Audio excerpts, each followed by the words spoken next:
আমাদের না আজকাল প্রাকৃতিকের অনেক কিছু জিনিস যেগুলো দেখতে পাওয়া যায় না, তার মধ্যে একটা বাবুই পাখি। দেখো বাবুই পাখির বাসা,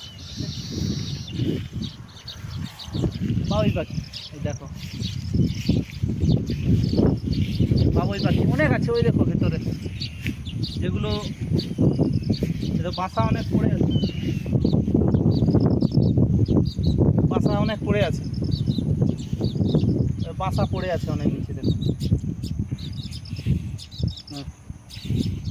প্রাকৃতিক, দেখো কত সুন্দর বাসা বানিয়েছে এরা, কত সুন্দর সিস্টেম। আমরা আমাদের অ্যাকচুয়ালি বেঙ্গলে দেখতে পাওয়া যায় না এসব জিনিস, অনেক কিছু জিনিস দেখো, ময়ূর বা অনেক কিছু জিনিস এখানে দেখতে পাওয়া যায়। এখানে দেখেছিলাম পাখি কিচ হচ্ছে, দেখো এই পাখির ডবল মাথা আছে, একটা নিচ থেকে একটা উপর থেকে, ওই বাসা বানাচ্ছে।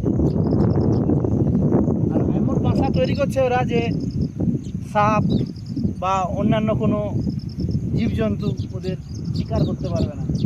কী করে করবে? ওই রকমের ভিতর থেকে সাপ এসে ঢুকতেও পারবে না, সেগুলো বানাচ্ছে এগুলো। প্রাকৃতিকের সঙ্গে ছেড়ছাড় না। প্রাকৃতিকে যা হচ্ছে আজকে ধরুন জল, বৃষ্টি, বন্যা, ভূমিকম্প কেন হচ্ছে? সব প্রাকৃতিক। আমরা সব প্রাকৃতিকের সঙ্গে ছেড়খানি করতেছি। এখানের মাল ওখানে নিয়ে যাচ্ছি, ওখানের মাল এখানে নিয়ে যাচ্ছি, যেটা করার দরকার নেই সেটা করছি। পলিউশন তার কারণে আজকে দেখো বাবুই পাখি।